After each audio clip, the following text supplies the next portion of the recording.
Choose any ATM of your convenience and stand a chance to win gold sovereigns. Lanka Pay. Batalanda is nothing but deception and a complete farce. I took my oath of office as a lawyer in 1996.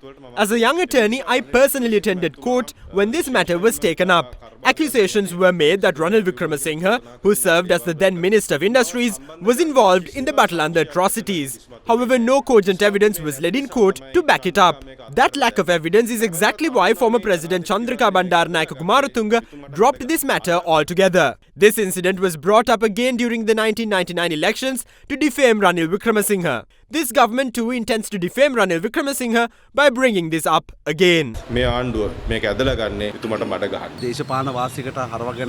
government will not use the Batalanda Commission report for short-term political gain. We have already exceeded the expectations of the real victims who experienced the horrors of Batalanda. The next step is to take the relevant legal action. As politicians, we must not interfere in that regard. We don't even need to make statements over it.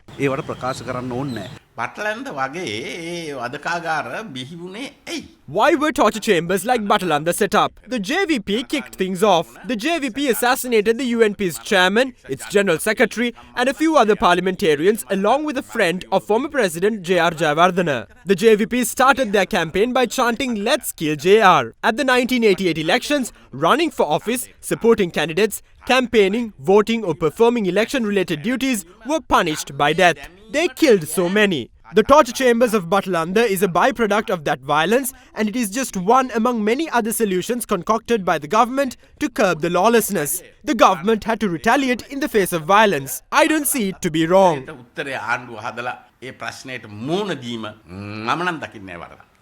A certain prominent lady rose to power by digging up mass graves in Suryakanda. None of them served justice to the victims, since they too were implicated in these crimes down the line. The incumbent government is not implicated anywhere, so we will definitely take stern decisions over the matter. We know that those responsible are now shivering in fear. This group operated as a terrorist outfit back then. There are a number of pictures depicting several incumbent ministers with guns in hand and their feet over corpses. Half of those who were at Batalanda are now in parliament. There were a lot of similar issues, but no commissions were appointed to investigate them. These terrors were not committed unilaterally. Both parties engaged in a killing spree. The JVP was involved in the murders, so they too should bear some responsibility. The JVP's opponents killed a vast number of people too. Since the JVP's opponents killed more, they emerged victorious.